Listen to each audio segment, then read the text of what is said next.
mga kamisyon. Ayan. Kita ko lang po yung aking way ng pag-aalaga po ng mga bibi. So bali pinagkwarto-kwarto ko po sila kasi pag medyo magkakasama po sila, pinapaluka po nitong barako. So ayun po yung aking isang akayan na bali mag 2 months na po yan. Ayan. So ito naman po ay nasa 4 months na. At yung pong isa na yun ay bali 2 araw pa lang po siyang na-hatch or napisa. Ayan. So bali pinaghihiwa-hiwalay ko po sila dahil hindi po siya pwedeng ihalubilo sa malalaki dahil pinapaluka. So ayan, kung makita nyo po maliit lang pong espasyo to, pero pinagkwarto-kwarto ko po sila, nilagyan ko po sila ng net. So sa mga gusto pong mag-alaga, pwede din nyo pong gawin yung ganyan, yung layer po siya. Ayan. Hindi po kasi sila pwede ng halo-halo dahil magkakaiba din po sila ng kinakain at yung attitude po ng mga bibi minsan sinasaktan nila yung maliliit, yung mga sisiyo na ganyan na yan. So ang ganda po, oh.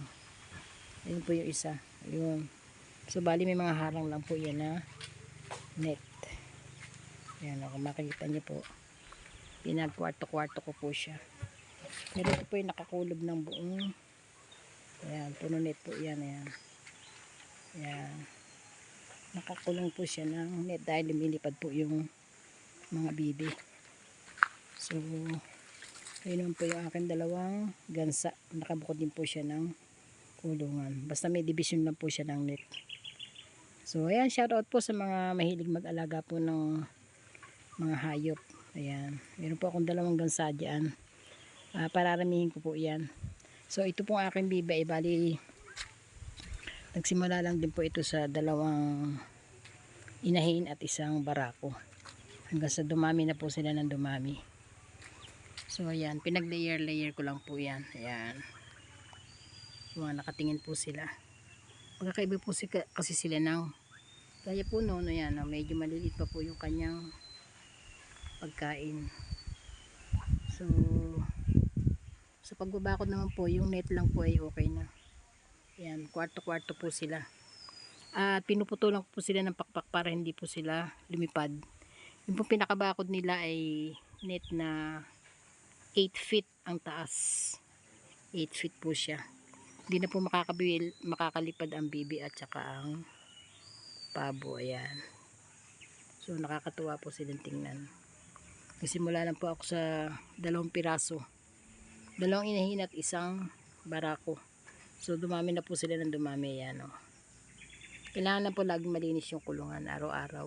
Ito medyo walisin na po ulit ito mamaya. Ayan. At huwag niyo po silang pawawalan ng tubig kasi mahilig po silang magsipag-swimming. Kaya po malilinis sila. Mahilig po sila mag-swimming basta may tubig po dito. Ayan. Makita niyo po yung aking mga sisiw. Ayan.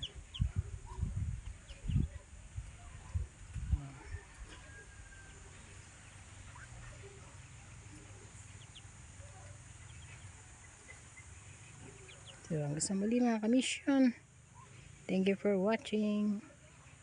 God bless everyone.